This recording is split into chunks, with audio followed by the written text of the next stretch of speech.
We're here with the champ, Anthony Cassar. How you doing, my man? Doing well. Thanks for having me on, man. I'm excited to do this. Yeah, I'm excited too, man. First of all, just saw that the first MMA fight was announced. When's it going down? Where you fighting? Let the people know. November 19th, it's going to be with George Masvidal's Icon FC. This will be my first MMA fight. It'll be amateur debut. And they're looking at 2 locations right now. So I'll announce that soon. But yeah, I'm pumped. I'm ready to go. It's been a minute since I competed, so I'm getting excited. That's awesome, man. Yeah. You had an injury at the senior nationals? Was that Yeah. the Yeah. most recent rehab? Yep. Yeah, back in 2020. Got it, So man. mhm. Yeah, I broke the shoulder on that one, so it was a long recovery, but thankfully I'm feeling 100% now, so back to ready to compete. And where are you located right now? You're Penn State still? Yeah, yep, State College full time. So Okay. I wasn't sure if you and Bo were down in Miami or if you guys were based out of State College and then kind of moving around based on training. yeah, we bounce around a bit.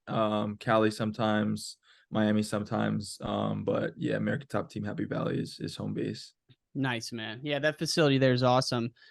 And dude, just going down your background, I didn't know a lot about you until 2019, and everyone remembers that year. I mean, what a season! Yeah. Take us back to the early days, man. Do you have a big family growing up? Small family? What was it like for you? Yeah, big family, some would say. 3 brothers, 3 sisters, and yeah, all the boys were wrestlers. My dad was a wrestler. Introduced it to us when we were young, kind of showed us a video of one guy picking up another and slamming them and asked us if we wanted to do it. And of course, a bunch of little boys would say yes. So I took a liking to it really early. And I was around the sport, I like to say, since I was young, like 6 or 7. Wrestling since then, but I didn't really make the full commitment to it until like sophomore year of high school. Is when I actually started like training year round and wrestling in tournaments. So that's kind of why I was a late bloomer in high school and college, and felt like I was just kind of catching up to people. And took me till those senior years in both high school and college to finally achieve my goal. So yeah, always around it, and then finally started taking it serious mid high school. Yeah, that's crazy to think the you win state your senior year after quote. I don't know if this is true or not, but they say no one in Jersey has ever won state after not qualifying for state the year prior. Is that true? I heard I was the 4th person to do it, to never qualify and then win it. So yeah, there's only a couple of us, but yeah, Dude, it was that. what I love about you is that even when your sophomore year, your junior year in high school, when people maybe aren't aware of you, inside your belief isn't any different. Like you're still believing the whole way through that you can do it. Yeah, yeah. I don't know. Probably came from my parents instilling that self belief and confidence. But I always had this unrealistic self belief, I call it, and I always felt like I was the man when I wasn't, Yeah. and that helped me a lot because it you can't get somewhere until you feel it. Everyone's talking about manifestation and visualization, but that image doesn't do anything unless you like truly feel it. It's that attaching that emotion to it that really translates that law of attraction. And so that helped me out a lot, even when I was nothing and just coming up and grinding, always feeling like I was the man, and I was at the champ, and I was going to achieve my goal. I felt like closed that distance faster than it possibly could. Yeah, there was a video I watched probably like 8 years ago when I was first getting into the work world, and it was Will Smith saying not to be realistic. And that's the first time I ever heard someone say that. Like, you can't Yeah, be realistic if you want to do anything. yeah. And dude, just last night, my wife was like, "No, we need to be realistic." I'm like, I'm having a flashback to Will Smith. I'm like, you can't be realistic. You got to be unrealistic until it Yeah, happens. exactly. Yeah, everything, every dream, everyone who's done anything special, that thought and that imagination started off with an unrealistic dream. So that's just how it goes in this life. And then you close the distance and continue to visualize and work, and eventually no one's calling them unrealistic anymore. Right. Now, before Coach Kale and Coach Casey got their hands on you, talk about the impact of your high school coach, Coach Eberstein. Yeah, he was huge for me. So I had Coach Franey was my head high school coach, and I didn't have really a big guy to roll around with, so I made the jump from 170 to 195 from junior to senior year. And I didn't really have, someone to challenge me in the room. Montgomery, New Jersey wasn't a big wrestling area. I was the first state placer to ever come through. And so Coach Mark was huge for me. He was a state finalist and 220-pounder, and he helped me out tremendously. And it was a cool moment after I won that senior year, because I know it was huge for him to lose that match and then to help me win it. I know it meant a lot to him, so that was really cool to give that to him. And then once you won that, after like in the spring of your senior year, are you starting to get calls from colleges, or are you still unrecruited in that sense? Yeah, once I won it, I was getting some calls. I had like 5 or so visits set up, and had some like local like Jersey schools offer me like full scholarships and stuff. And I was thinking about going to Rider or Rutgers, staying close. But in the back of my mind, I knew that if I was going to achieve my goals, the best place for me to go was Penn State. Like I said, I was behind the curve, and so I felt like if I got around guys that were doing it, it would help me speed up that process so much more. And so I took one visit to Penn State, and then just canceled the rest of them, and committed, and just figured it out from there. So did those guys call you, or you contacted them? One of my coaches, Dan Mayo, who was a national finalist for Penn State, he kind of made the connection, and then they were interested. And I remember Coach Kale calling me and kind of setting up the visit. And then once they showed some interest, and I was just like, it's game over. Like It's done. yeah. Yeah. And once you get on campus, you're living with Bro Nickel from the jump, right? Yep. Yeah. Freshman roommate. So the coaches had this weird way. I don't know if it was luck, but they matched everyone up perfectly. Like the freshman roommates of that class are still like best friends today. So it's pretty cool. And who were some of the guys coming in that first year? We had me, Bo, Nolf, Nick Nevels. You had Shakur Rashid. It was stacked. We had like, it was the #1 recruiting class, and there was like another like 6 or 7 guys after that too. And So Marsteller didn't come. He was signed and didn't come, right? yeah, it fell through that year. Yeah, so we had some studs. Wow. And so talk about your, so I had Bo on recently, and he said, he was, on all these teams as a high schooler. He's traveling, he's training. So his transition was pretty smooth. Now for you, what was that transition like, knowing that you felt like you were a little bit behind the curve? Did you see that, or was it okay for you? Yeah, I definitely saw that. I didn't travel much either. Like I stayed in the New Jersey, New York area. So leaving the big family, like that was tough. Going to some boondocks in Pennsylvania, and everyone and all these dudes are studs. Like it was definitely a culture shock. And it The took some family time. have a going away party for you? The grandmother was there. She's Oh yeah, crying. Oh yeah. yeah. I was home like every weekend after that too. So it was tough at first, but every time I got into the room, I felt at home.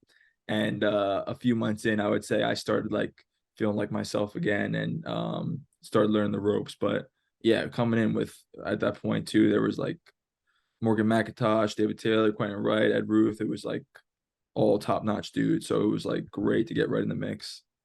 And Varner was there too? Yeah, Varner. Yeah, I mean, he was my main practice partner for probably the first 2 years I was there, and he was still competing. So it was awesome for me to have him. Wow, that's Mhm. crazy. So you were still going back home on the weekends your first semester? Yeah, all the time. Yeah, yeah. Wow. I was That's super. a homesick. Yeah, I was the same way when I left, man. I never forget. I moved away and my grandmother had a party for me, and she was sobbing the whole time. It's like no one left where we were from, so it's Exactly. interesting to hear that you were the same situation. Exactly. Yeah, I was the first one to ever. It was like a family rule. Not you can't go away to college. Uh, my dad wanted to keep the culture tight, and I just had a unique circumstance, and so he let me go. But it was definitely different. I've been around my family all my life, and we're very close, so it was tough. But like I said, when I was on the mat, everything made sense. Yeah. And did you make the junior world team your freshman year in Yeah, 2015? yeah. So it's a pretty crazy story because I committed to Penn State with basically no scholarship, and we only had, my dad basically made a promise to me, was he'll help me get through that first year. But then after that, like if I hadn't earned my stripes, like I'd have to transfer. And we couldn't, support another year. So I had to go like all in that year and try to figure out how I was gonna like earn a scholarship. And I made the junior world team. And so my master plan was I was gonna medal in the junior worlds and then Olympic redshirt the next year, so I wouldn't have to pay for school. And then from there I could earn a scholarship. So I got the first step done, made the junior world team. I was in the quarterfinals, up 6-0. So I just finished that match off and I earned a medal. Plan's perfect. Um, my opponent sneaks in like a takedown, grabs my arm and just rips it over my head, and that was when my first shoulder injury happened. And that was Whoa. in, yes, that was in Brazil, and yeah, my plans were shot. And I remember going home and I was afraid to tell the coaches, but finally I just manned up and I was like, I called Coach Kale. I was like, Coach, like we have no money, like I can't do another year of college. And he was like, I wish you told me this before, like we could have like figured something out. But we'll make it happen for you. Like he helped me get a job, and I basically gray shirted that year, got healthy, continued to train with the NLWC, and then got a scholarship the following year. So it ended up working out, but my chips were all in at that point.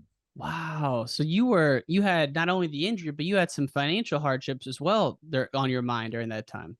Yeah, yeah. I mean, my pops and my sister, my grandpa, like everyone went all in for me that first year, because outstate tuition for Penn State's expensive. I think it was like 45, 50 grand at the time.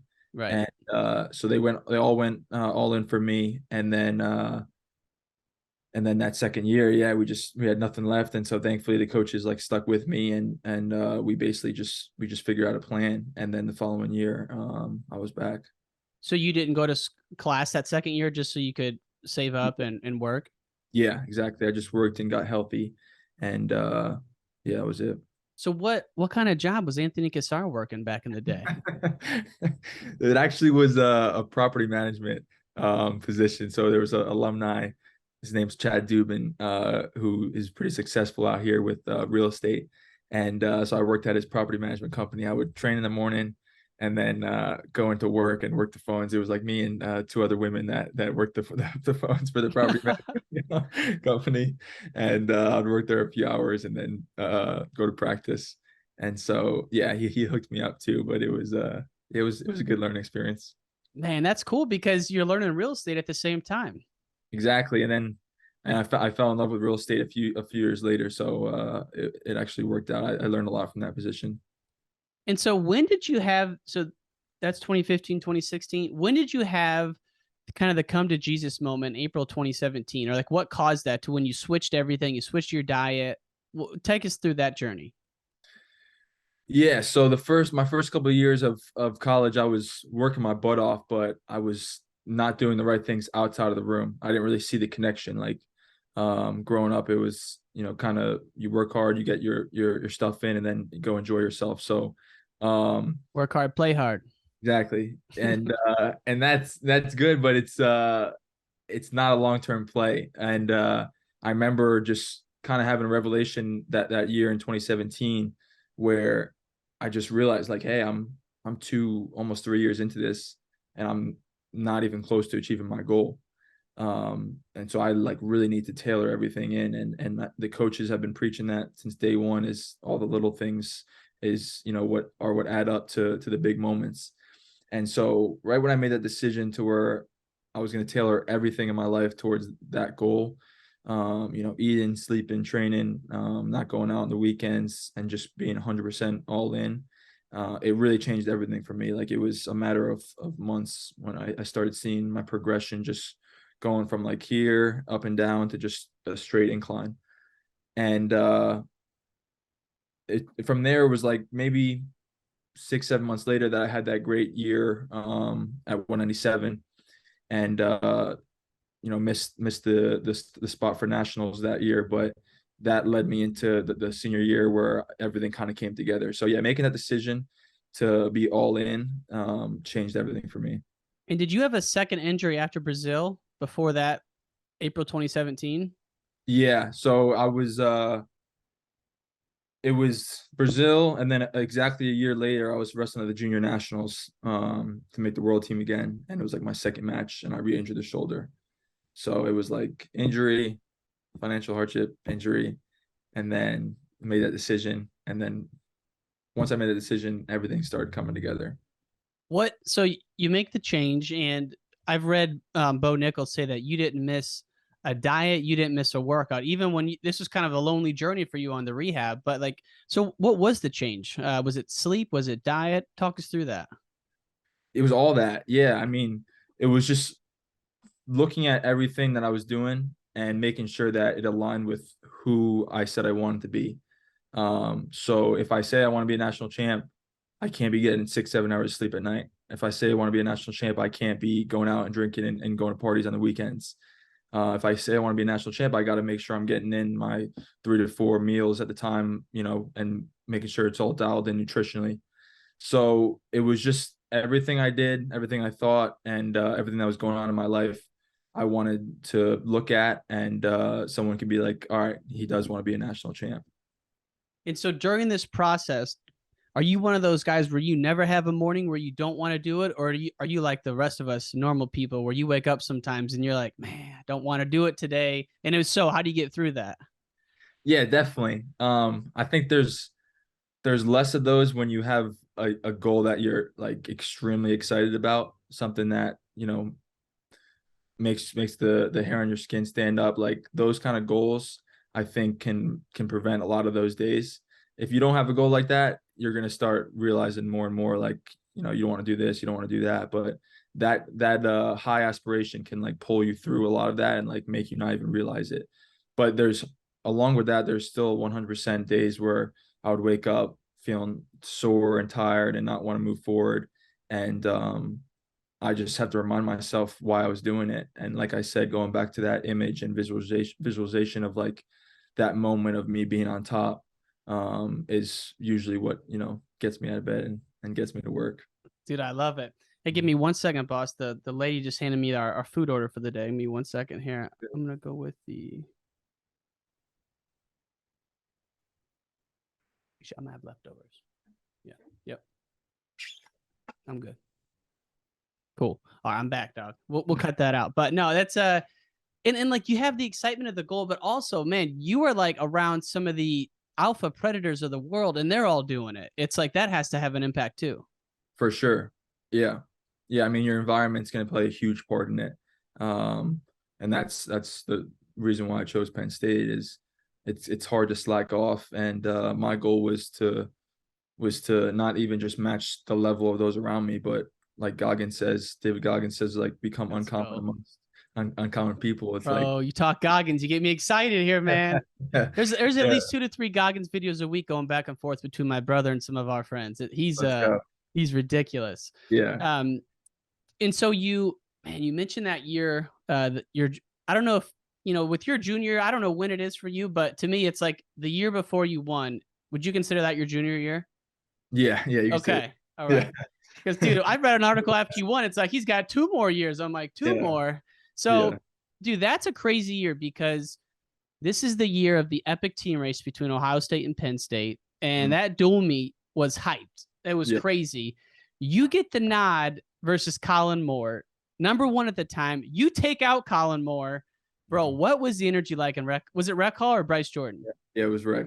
Bro, and you had the busted nose. And Yeah. Yeah. how did you find out you were going to start? That's a crazy freaking story. I found out the night before, um, and there was a lot like leading into that week. Like I had lost the wrestle off to Shakur like 2 days before, and it was like my third time that week. We had like 2 duels the previous weekend, so it was like my third time making weight, and I got the text the night before the duel, and I think Shakur was kind of banged up, and he was like, "You're up," and I was like, "All right, let's get it." And Who the texted energy, you? Kale? yeah, Coach Gale, yeah, Ooh. and the energy leading into that duel was insane. Like the whole day leading up to it, you can tell like their whole fan section and like that whole pretty much everyone outside of our squad was expecting us to be like dethroned at that point because Nolf was out and they matched up really well with us, and on paper like they were going to win no matter what. But the energy from our squad was like completely different. Like it was so cool. Like everyone was just having a good time and like feeling really good about it and feeling motivated. And so it was like cool to see the two perspectives. And we were just so hyped going into it. And then you start off with the first match, and Carson Kuhn tosses Tomasello in a headlock and like breaks the scoreboard, and we all like freak out. And that like starts it off from there.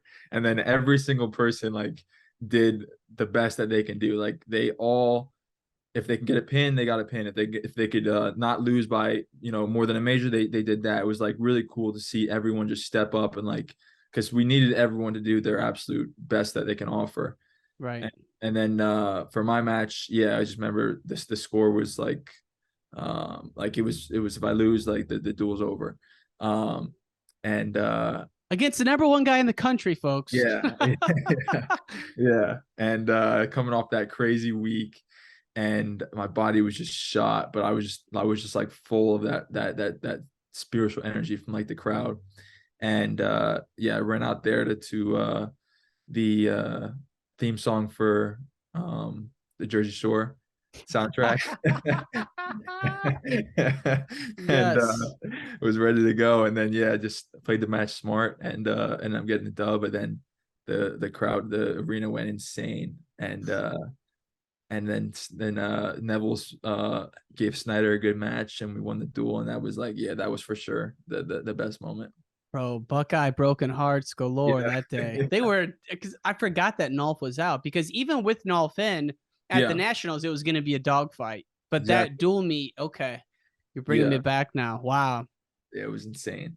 They were So never insane after that. when you start that year, I'm sure, do you guys have like a wrestle off in November at Yeah. Penn State? So did you and Shakur wrestle off then and he won? Or No, I wrestled McCutcheon. okay. Yeah, met McCutcheon there too. So I don't think Shakur was healthy at that point. And then we had the scuffle, and he won that. And then we had the so it was like it was a lot going on, and then throw McCutcheon in there too. So yeah, it was kind of a crazy year. Had you wrestled any varsity matches for Penn State before that Ohio State one? Yeah, I wrestled a good amount. I think I was, Okay. yeah, maybe like I wrestled the majority of the matches up to that point. Oh, you did? Okay. Gotcha. Mhm. So Yeah. Shakur's injured. He's banged up, but he wins the scuffle. So he's back in contention. And Yeah. then you get the nod there. I mean, and the crazy thing about this whole thing is you beat Moore, you help the team win the duel, and then you don't end up going to the Big Tens. Talk us through, was there a final wrestle off or what happened? No. Yeah, it was, well, yeah, it was kind of like a coach decision. And he had the win from the wrestle off and the scuffle. So there was a lot of stuff that went into it. But yeah, basically he got the nod, and that was super tough for me, but I was, definitely pumped for him. Like we were good friends at the time and still Yeah. are. But yeah, it was freaking tough, and I just already had my sights on like the next year from like at that moment. Wow, Yeah. bro, that's a lot, and that just shows how tight you guys are there. That everyone, like whatever Kale says, you go with it, and no matter what. But I mean, that's just crazy to me that there wasn't another wrestle offs after that big win. But so that's how it played out. Now, were there a couple of days where you're like real down about it, or as soon as you heard you're going 2019, I'm solely focused on heavyweight? Yeah, I was definitely down about it. Yeah, I felt like really good after that big win, and it kind of like reassured where I felt like I was at. But there was also a level of like understanding. So yeah, it was a couple of days of like going back and forth, and a lot of people were telling me to transfer and stuff, and like that never crossed my mind. Um, but yeah, from there, once like Big Tens was over and Nationals was over, it was like the day after. Like I couldn't even take a break at that point because I just had that like taste of number one, and so I got right back at it, and I knew I was gonna be going heavyweight because that cut was also really taking a toll on me. So I started bulking up like the next day. I mean, I've had David Taylor on. He talks about when he went from was with 74 to 86. That took him like a year and a half to get used to that. And like he got out of breath walking up the stairs sometimes. Yeah. Did you have any of those challenges bulking up? Yeah, 100%. Yeah, it's not fun when you're putting on that much mass in that short of time. Like I only had 6 months to be at my best, like 40 pounds heavier. So I couldn't have done it without Coach Cal with the training lab. Like he just dialed in everything for me, nutritionally, lifting, all that. But yeah, right when you start putting on mass quickly, your body is just not adapting well. Like I would start my practice and do one drill and I was exhausted. And and I couldn't go more than like 2 hours without eating. I was just shoveling food down. And it fit me well because I always wanted to be like big and strong, and I'm good at like dialing in and bulking. But it's a lot of effort. It's a little more fun than cutting weight, but it's way more effort because when you're cutting weight, you can have 5 or 6 hours goes by.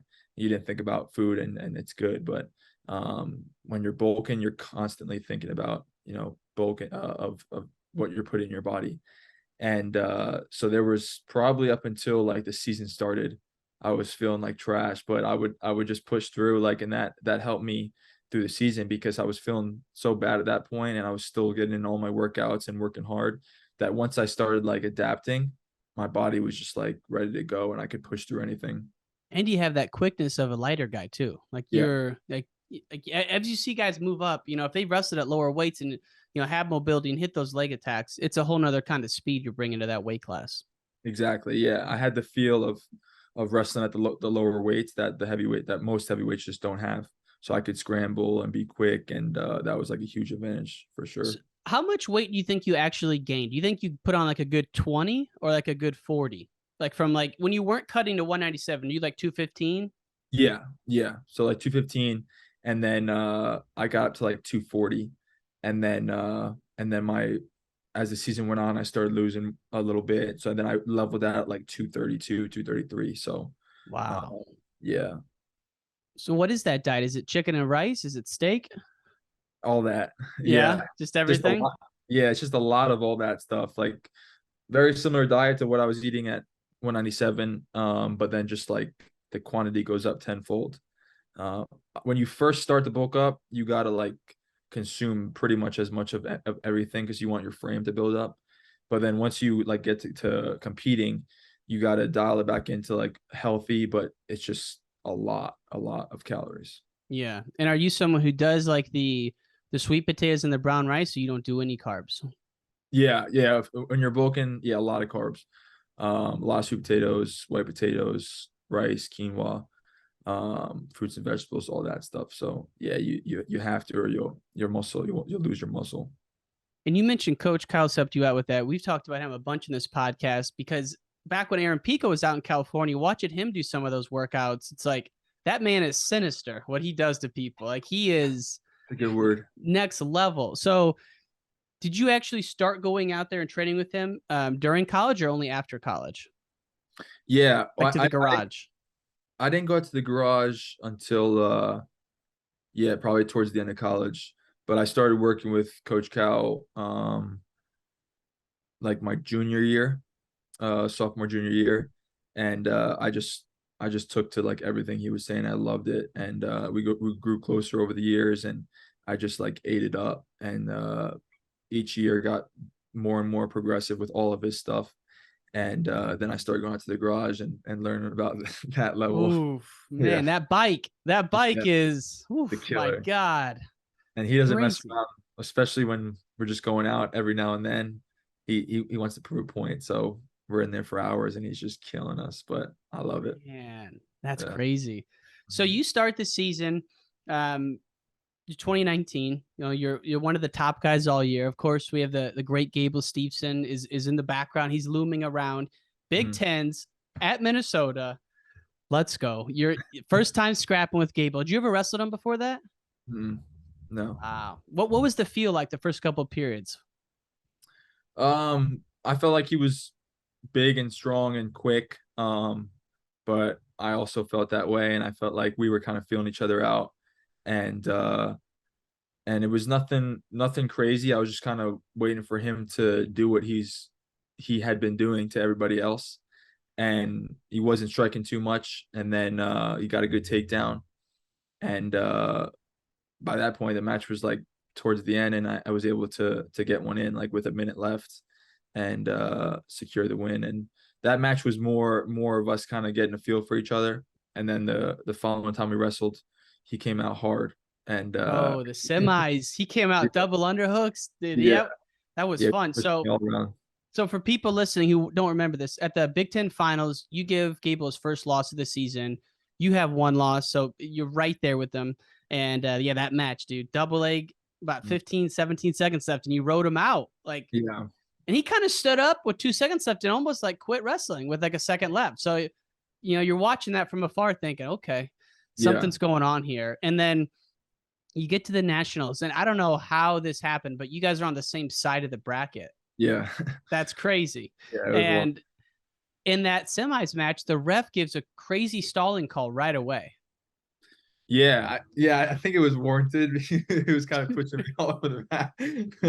But yeah, he came out like a freaking train, and I wasn't expecting it. Um, and was pushing me all over. Got the stalling call, and then I just kind of got focused, and I knew that if I maintain this pace, I can maintain it forever. We can go as long as you want, and I'll still be there. But I knew that he wouldn't be the same in the third period, and that was kind of the game plan. Wow. I mean, you might be the only person in the world with 2 wins over Gable, Mm-hmm. and that's the whole world. So, I mean, unbelievable. Where are you at in the tunnel right before that match, knowing that your season's coming down to basically this match? Are you going through like self-talk? Are you staying calm? Where are you at with that? I think you remember the song "This Is Why I'm Hot." Yeah. Yeah, yeah. You're singing that, doing a I little remember, dance. I remember jamming out to that, and I think he like walked around the corner, and we kind of met, and then he just like walked back around, and I was like jamming out to "This Is Why I'm Hot." So that's kind of where my mind was. Like I was just, You're loose. yeah, I was feeling good, feeling myself, and I knew the preparation I had put in, and that's what always gives me like the most peace.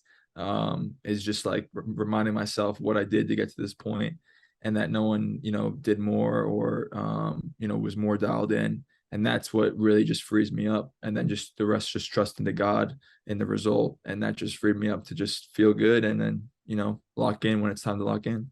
Man, that's awesome. It's just like shows how I'm sure you've heard this so many times with the Penn State guys, they just wrestle so loose under the big moments. And it's that match, it's really clear to see that too, because I mean, you go out there and I don't know if he kind of was so hyped that he was trying to catch you off guard, but you weathered the storm, you're in the pocket, doing the rope a dope, Yeah, as they say. yeah, yeah, And you get the win. And then in the finals, you major a guy who you had lost to that year. yeah. It's like your confidence must have been crazy at that point. Yeah. I mean, the coaches always have us ready to peak, and I was feeling good, and the seeds were interesting, but I was actually happy about it because I got to even going into it, I was like, I'm happy that this is where it's at, because I get to prove that it wasn't a fluke that I beat this guy in Gable in the semis, and then I get to avenge my only loss in the finals. And that finals match, I was dialed in every area, and I really wanted to prove that I was better than him, and ended up getting the major. So I was pumped about that. Bro, there was no way you were losing that one after Yeah, the semis win. no, no that shot. was that was awesome to see. And when you finally get the win, like a lot of people say after the Olympics or after a big moment, there's a little bit of a letdown. Did you experience that, or did you just keep on going right through? I kept it going just because I had that goal of the Olympics, and so that was enough to, like, I had maybe a week or two to enjoy it, and I really felt like a weight was lifted off me from that 5-year period leading up. But then I think I went to Cali like the week later to train in the garage, so I was dialed back in. Bro, what kind of family party did you get thrown after you won? You come home, you got aunts and uncles coming over, you got some Oh teachers yeah, coming by. it was great. Yeah, the town threw me like a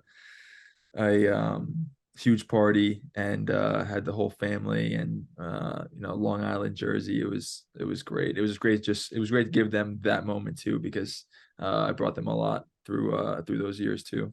Well, like you said, though, the whole family went in, kind of all of our money all chips in freshman year. So you're not only representing yourself in Penn State, but also everyone who's believed in you. Exactly. And that was like probably one of the best feelings. And I got choked up giving like my speech after explaining and going through like that, what I was explaining to you. And it just kind of all hit me. And it was just like so cool that my family believed in me enough and that I was able to pull through for them. When I don't know if this is the same speech you're talking about, but one of the articles I found said that I think someone said, like, how has Coach Sanderson impacted you? And you said that his advice is be clear in what you want and then, have gratitude as you're going through it on the journey, Yeah. So when you, Exactly. when you hear that's the advice he gave you, is that something that's pretty consistent with what you were taught during your time there? And that's a big philosophy for him. Be clear in what you want. Yeah, 100%. It preaches that all the time, and it's hard to get anything in this world if you're not very clear on what that thing is. And I think that's kind of like a no-brainer, but most people don't even think about it. It's like, oh, I want this and this and that. And then you're just kind of like floating. And unless you like really make it clear and be specific about it, it's hard for, God and the universe to help you get there. And so being super clear on that, and then gratitude's, the basis for everything. You can't get anything else without that mindset of just being grateful for what you have, grateful for the good and the bad, grateful to God for all that He's given you, and from there you can progress towards anything else. And outside of Coach Kale, who's obviously the architect of everything, you mentioned you work with Coach Varner a lot, and that's someone I don't know a ton about. What kind of impact has he had, or what's like the one thing you take away from your years with Coach Varner? Yeah, Coach Varner, I think, doesn't get enough credit. Like like I said, he worked with me for the first 2 years I was there, like nonstop, and then we trained together, and then he became my coach. So he was like my training partner, and we were more like competitors for that first 2 or 3 years. But he didn't have to train with me, right? I was a young guy coming in, and he was trying to win another Olympic title. But thankfully, I was giving him enough, work and good feel, and I was in there grinding to where he felt like it was probably helping him out too. Um, but the biggest thing that I can remember that he helped me out with was just, I remember sitting down with him before my senior year, and we had just worked out, and he was just telling me like, hey, this journey goes fast, doesn't it? And I was like, yeah, for sure. This is already my senior year. And he was like, well, if you want to be the man, then just go be the man. And I remember that quote. And I remember reminding myself that, like, before those big moments, is like, at this point, I've done the work, and I want to be the man. So let's just go out there and be the man. And that's the kind of energy I took out into each of those big matches, is like, this is my mat, and I'm going to do what I please, and take what I want. And so he was super helpful with just the mindset, and then giving me the confidence that I could roll with anyone, because he was super strong, super hard to move, good technique. And so, like, I would warm up with him before matches, and I knew that if I could like get some movement out of him and get to my shots, like, there was no college heavyweight that I wasn't gonna be able to move through. Bro, when you're a young man, the first time you put your hands on Varner, it must have been like, Oh dude, my, how am I ever gonna wrestle at this yeah, level? yeah. He was super strong, and he had these big old traps at the time. He was just cleaning every day, and, and yeah, he was like one of the only dudes that because I didn't watch much wrestling like growing up, but he was one of the only dudes that I saw, and I was like, dang, I kind of want to be like that dude. Dude, I love how you say you didn't watch much wrestling growing up. You were kind of like you were in it, but you weren't all the way in it until you committed. Exactly. Yeah, that's exactly how it was. So you weren't the guy coming in like rattling off stats, talking about No, like oh, you didn't no, know any of that. no, that was all Bo and Nolf, and they're talking about all the stats and what they're gonna do, this and that. And I was like, I don't know what the hell you're talking about. So they were like big wrestling junkies. Yeah, for sure. Hmm. Dude, when we had we had just had Bo on, and I watched that finals. I think it was 2018 when he pinned Miles Martin in the finals. knowing you guys were roommates, man, where were you at for that moment? I was back home, I remember, with my family, and that was like a tough nationals for me, obviously, because I didn't get the nod. So you didn't But go at all. You're back home no, with the family. yeah, Wow. That'd yeah, be, like you said, tough emotional time. yeah, super emotional. But that I remember that moment, I just forgot everything, and I just like freaked out, and it was absolutely amazing, and I just kind of forgot about all my BS. It was like the coolest moment ever. Man. Yeah, that was you kind of forget about just the team race and everything that went into it, and the fact that Miles had previously beat him. So I mean, a lot of people, they just remember Bo Nickel just slamming dudes, right? So Yeah, that was a cool moment. yeah, it was so cool, especially because he was taken down to his back, and the like dramatic of everything was just insane. Wild, man. Now, I've never been in the Penn State room, but I've seen pictures where they have the pictures of the national champs on the wall. And you said that you visualize seeing yourself up there. Mhm. I love talking about visualization. Is it something where you had like a set time of the day where you would visualize, or just kind of throughout the day whenever you had free time? It was pretty much after every workout. I would just finish it off with that, sit down and just look up at the wall and just visualize my picture being there. Visualize being on top of the podium, and like I said, just feeling those emotions. And it feels good to do. It kind of puts you into a different mindset, and makes you want to do more and continue on the path. And it's huge for closing that distance, to get into that as your reality. Does it make it less surprising when it actually happens? Like when you finally Yeah, are the champ? yeah, it's a weird feeling when you consistently do it, because it feels awesome, but then like you don't feel as much of like a surprise, which is how it should be. Like if you really want something and you're preparing for it, it shouldn't be like a total surprise when you get it. And so all those moments like going through, they felt amazing, but it's like I've been here 1,000 times, so this just feels as amazing as it did when I was sitting in the room and visualizing it. And your brain can't tell the difference between the two, right? Mm-hmm. So it doesn't know what you're imagining, versus your reality. It's still going to feel those emotions if you're doing it right. And so that's I think that's why it works. And you've mentioned this a couple of times. It's something I kind of forgot about. Is you gotta not only see it, but you gotta feel the emotion while you're doing it. That's important to you. Yeah, so I read a lot on visualization and manifesting, and the common theme is, along with visualizing it, if you don't attach a feeling to it, or if you're doing like an affirmation, and just like projecting who you want to be and who you are, if you don't attach a strong feeling to it, it doesn't really translate. Wow. And I know people are gonna ask, so I'm gonna ask you. I don't mean to put you on the spot. Do you have any books that you love during that in that topic, or any books that you've read that really Yeah. get you going there? Yeah, I got some right here. Um, First one is probably, it's called Wishes Fulfilled. This one's good. Okay. Um, I got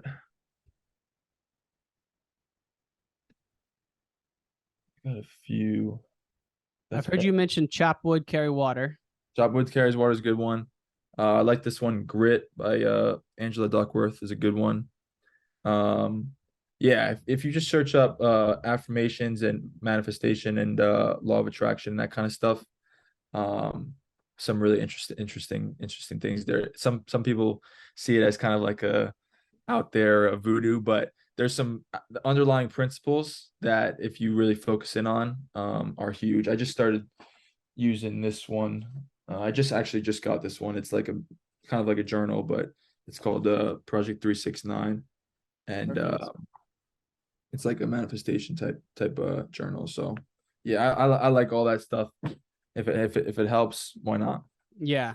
I love it too. Like the what's that movie, The Secret? And people downplay that. I'm like, listen, yeah, if you don't work, it's not gonna work, right? Yeah, If you just visualize, you're not gonna do shit. But if you do yeah. visualization with the work, it can help. It can help a lot. And there's a book I have. I used to take it to work with me, and people would think I was like some like you said voodoo, like this is too woo woo. But it's called "You Are the Placebo."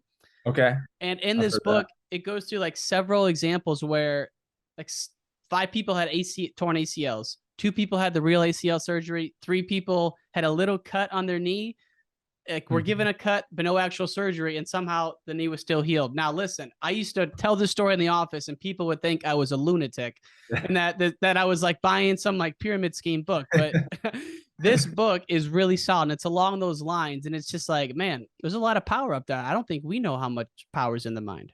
Exactly. Yeah. Yeah. All that stuff. Like I said, the brain doesn't really know the difference between the two. So if you can truly imagine it and visualize it, whatever it is, um, it can really change a lot of things for you. Yeah. Now, I'm sure you're applying these same tactics and techniques to your MMA career. There were some rumors of you coming back. Then there were some rumors of you doing the Olympics. And obviously the senior nationals, you had the shoulder injury.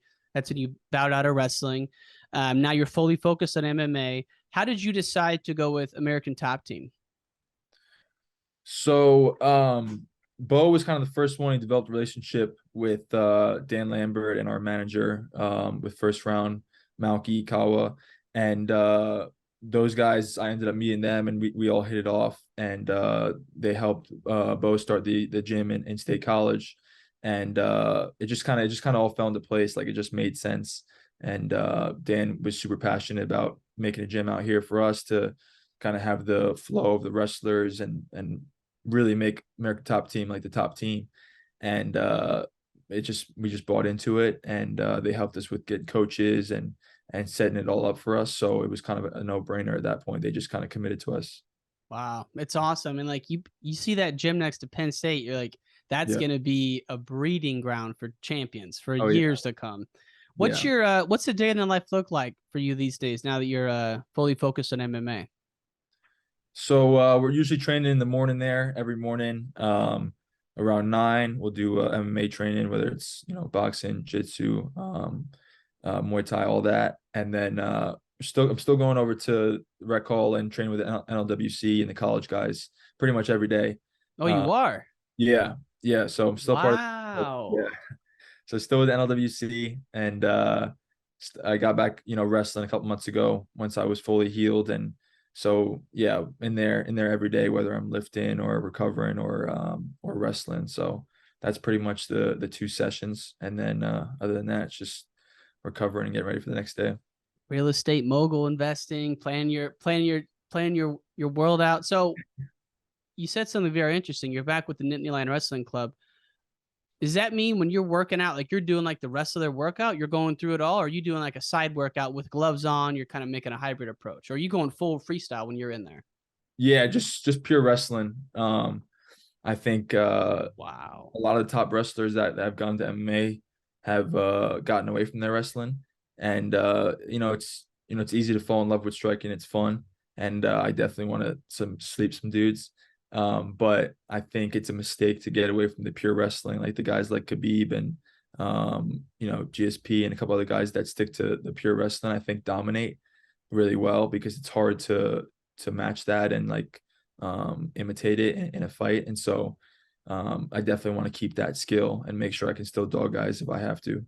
It's funny you say that because Askren, I don't know, a couple years ago, random podcast, he said that same thing. When he first got into MMA, he wasn't wrestling at all because he thought he just had the skills. I think he got into like a college workout with his brother, and he's like, man, I'm like way off my game. My timing sucks. Like everything's different. So ever since then, record has it that he was focusing on wrestling just as much as striking and jiu-jitsu, like an actual wrestling workout, kind of like what you're doing. Yeah, exactly. Yeah, I find that too. You gotta be in there a couple of times a week, training with those top guys and feeling the full wrestling workout. You can't just be like doing it with MMA, or you're gonna lose it and lose that shape. So Yeah, that's the plan to keep that up. man, you guys got Greg Kirklevitt in there. Oh yeah. That dude's scary, man. He must be a special talent. What's he feel like? Oh yeah, he's a big freaking strong dude. I think he's bigger and stronger than he even realizes. So, but yeah, I'm excited for him this year. I think he'll be right in that top spot. So I'm pumped for him. Now, I gotta ask, you're still working out. Is there any chance at all of Paris 2024? Or I mean, I'm just asking, man, or have you written that off? Right now, I'm really excited about MMA. Like that's my main focus right now. we'll see as my shoulder starts, like, it's feeling really good right now as I start like doing more and more live goes and feeling it out. But as of right now, no, hopefully I'll be, in the UFC fight for the title at that point. I love it. I love it. Last question, man. Well, last question before we get to the final last question. Are you have you gotten used to the gi, or do you go full no gi for jiu-jitsu workouts? Full no gi, yeah. Bro, the Yeah. gi is horrible, isn't it? Yeah. Yeah. I don't want to put that thing on. That's funny, man. And I think the no gi definitely translates a lot better for MMA. So maybe I'll try it a little bit here and there, but no gi is the focus right now. Perfect, man. Well, it's been an honor to have you. The last question we ask everyone is, how did wrestling change your life? You're still in the thick of it, man, but you've seen some ups and downs and kept the faith the whole way. So, if a little kid comes up to you and they ask you why would they get involved with wrestling, what would you say? Yeah, I mean, it's taught me so much, like you said, all the ups and downs, and it's just taught me humility, discipline, self-belief, and really just staying true to myself through all of the craziness is probably the biggest thing. And that's just life, right? Like, stay true to who you say you are, always trying to become a better version of that image, and then fighting through every single up and down. And with wrestling, it's very apparent, right? You lose a match or you get hurt or this and that, and it's there for the world to see. But I think it translates to life, and that's helped me with whether it's real estate or MMA now, or my faith is just fighting through that, trusting in God, having grit and gratitude through it all. And I think wrestling is a great teacher for all that stuff. I love how, like you said, it makes you have some honest reflection with yourself too. Like early on, maybe you weren't doing what Yeah. your image reflected, right? So it's a mirror like that, and a lot of times people don't get that direct reflection, without sports. Yeah, it's a super pure version of it too. Maybe you can hide even more from that stuff in other sports, but not with wrestling. Oh, not with Jake Farner across the map from you, slapping you around, man. That would wake anyone up. Yeah. Well, Anthony, it's been great to have you, my friend. We wish you nothing but the best. We're all going to be watching your MMA debut, and just can't wait for the future for you, man. I appreciate it, brother. This was great. So thanks a lot. Yes, sir, man. Have a great one. You too.